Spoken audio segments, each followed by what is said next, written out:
জামিনে মুক্তির পরেই বিজেপিকে তোপ অরবিন্দ কেজরিওয়ালের। বিরোধীদের জেলে পাঠাতে চান নরেন্দ্র মোদী। মোদী ভোটে জিতলে মমতাকে জেলে পাঠাবেন। স্টালিন, তেজস্বী, বিজয়ন উদ্ধবও জেলে যাবেন। আক্রমণাত্মক অরবিন্দ কেজরিওয়াল।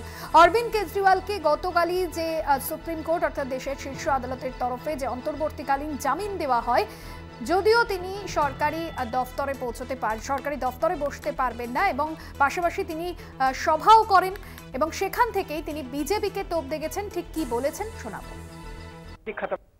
देश के सारे नेताओं को खत्म करना चाहते हैं मोदी जी और इसको दो स्तर के ऊपर इस मिशन को चला रहे हैं।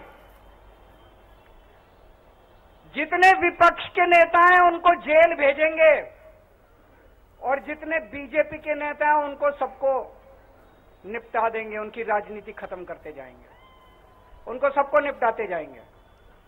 विपक्ष के अंदर आज इन्होंने मनीष सिसोदिया को जेल भेज दिया, संजय सिंह को जेल भेज दिया, सत्येंद्र जैन को जेल भेज दिया, केजरीवाल को जेल भेज दिया, हेमंत सोरेन को जेल भेज दिया, ममता दीदी के कई मंत्रियों को जेल भेज दिया, स्टालिन के कई मंत्रियों को जेल भेज दिया, केरला के सीएम के पीछे पड़े हैं।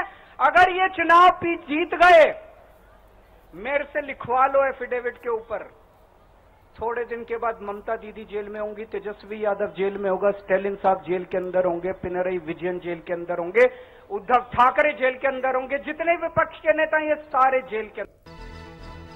আপনাদের শোনালাম অরবিন্দ কেজরিওয়াল বিজেপিকে তোপ দেগেছেন।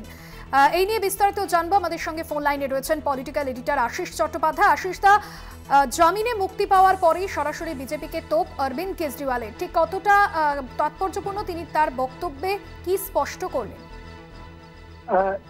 দেখুন, অরবিন্দ কেজরিওয়াল জেলে ছিলেন এবং এবারে নির্বাচনের যে মহাযুদ্ধ, সেই মহাযুদ্ধের একটা অন্যতম প্রধান চরিত্রকে আমরা দেখতে পাচ্ছিলাম না নির্বাচনী প্রচার করতে, বক্তৃতা দিতে।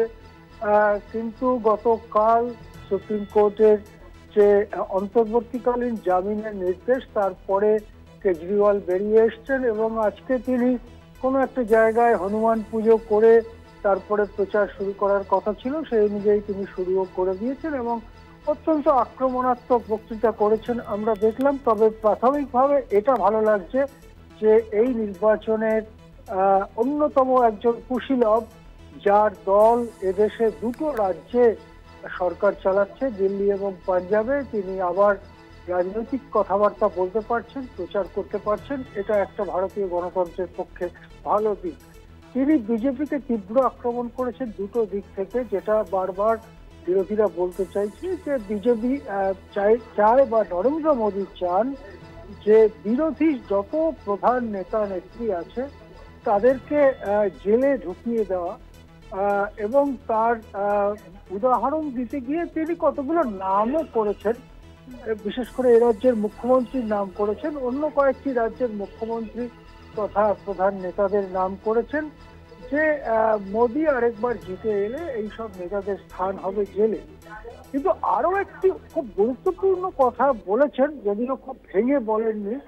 তিনি বলতে চাইছেন যে মোদী যদি আরেকবার জিতে আসে, কেবল বিরোধী নেতাদেরই জেলে ঢুকিয়ে তাদের নিষ্ক্রিয় করে দেবেন না, বিজেপিরও অন্য নেতাদের নিষ্ক্রিয় করে দেবেন। এইটা খুব গুরুত্বপূর্ণ কথা।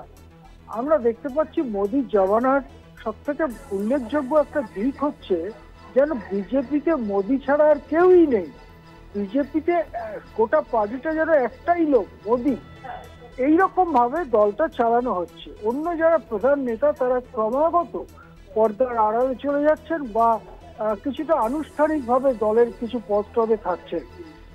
সেই জন্যে এইটা খুব গুরুত্বপূর্ণ ব্যাপার যে বিজেপির নেতাদেরও আরো নিষ্ক্রিয় করে দেওয়া হবে, এইরকম কথাও কিন্তু কেজরিওয়াল বলেছেন। হ্যাঁ, ধন্যবাদ আশিস দা।